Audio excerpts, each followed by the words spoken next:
En Belgique, au début du XVe siècle, un miracle s'est produit qui touche encore les cœurs aujourd'hui. Ce n'était pas un événement anodin, mais un signe étonnant de l'amour de Dieu qui a changé à jamais ceux qui en ont été témoins. Venez avec nous dans ce voyage, car vous découvrirez comment cette merveille est toujours vivante 6 siècles plus tard. En l'an 1405, un homme simple nommé Jean de Huldenberg eut 3 visions du Christ d'affilée. Dans chacune d'elles, le Seigneur lui montra son corps couvert de plaies et partagea un message d'espoir.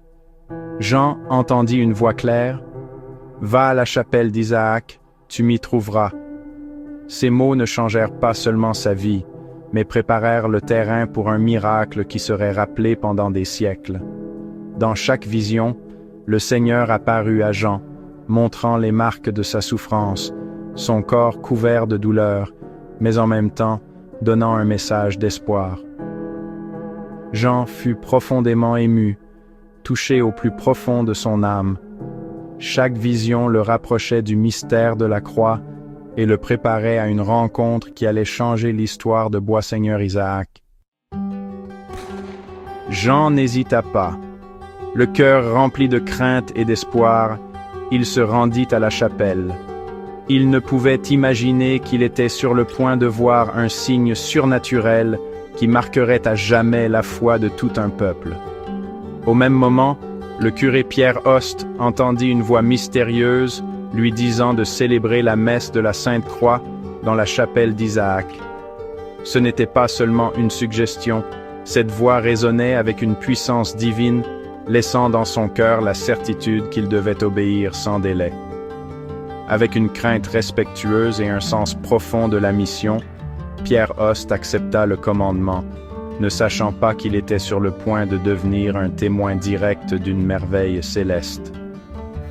Pendant la Sainte Messe, le prêtre leva le corporal et remarqua quelque chose d'étrange. Ce qui aurait dû être un simple linge blanc commença lentement à devenir rouge. Ce n'était pas du vin, ce n'était pas de l'encre. C'était du sang vivant qui coulait devant les yeux étonnés des fidèles. Le silence tomba sur la chapelle, et les chœurs commencèrent à battre la chamade, sachant qu'ils étaient témoins d'un signe divin impossible à expliquer avec des mots humains. Pendant 4 jours, jusqu'à la Pentecôte, le sang continua d'apparaître sur le corporal. La nouvelle se répandit dans les villes et villages voisins, attirant des foules qui voulaient voir l'impossible.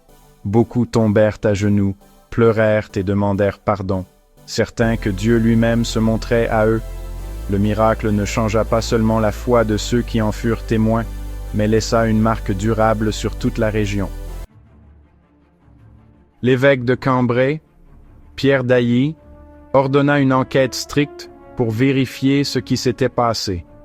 Des témoins furent interrogés, les corporaux tachés furent examinés, et il fut constaté que le sang ne pouvait être expliqué par des raisons naturelles.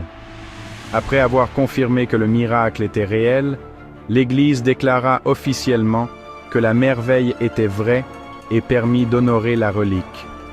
Depuis lors, Boisseigneur Isaac est devenu un lieu de pèlerinage et d'espoir, où des milliers de fidèles ont trouvé réconfort et force dans leur foi. Le 3 janvier 1424, le pape Martin V approuva officiellement l'honneur du miracle de Boisseigneur Isaac. Avec sa bénédiction, un monastère fut construit pour garder la relique en sécurité et maintenir vivante la mémoire de cette merveille. Ce qui avait commencé dans une petite chapelle en Belgique devint un phare de la foi pour toute la chrétienté, attirant des pèlerins de différentes nations.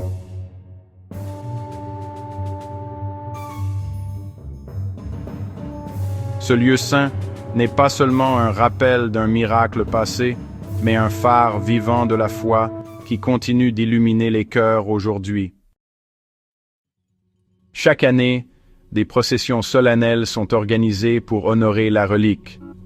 Pendant des siècles, la chapelle est devenue une destination pour les pèlerins en quête de foi, de guérison et d'espoir.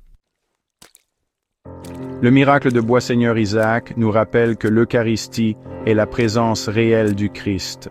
Son sang versé n'est pas un symbole, mais un amour vivant qui nous fortifie et nous transforme. Que ce message renouvelle votre foi et vous rapproche du cœur de Jésus. Abonnez-vous à cette chaîne avec amour et espérance et marchez chaque jour soutenu par sa grâce.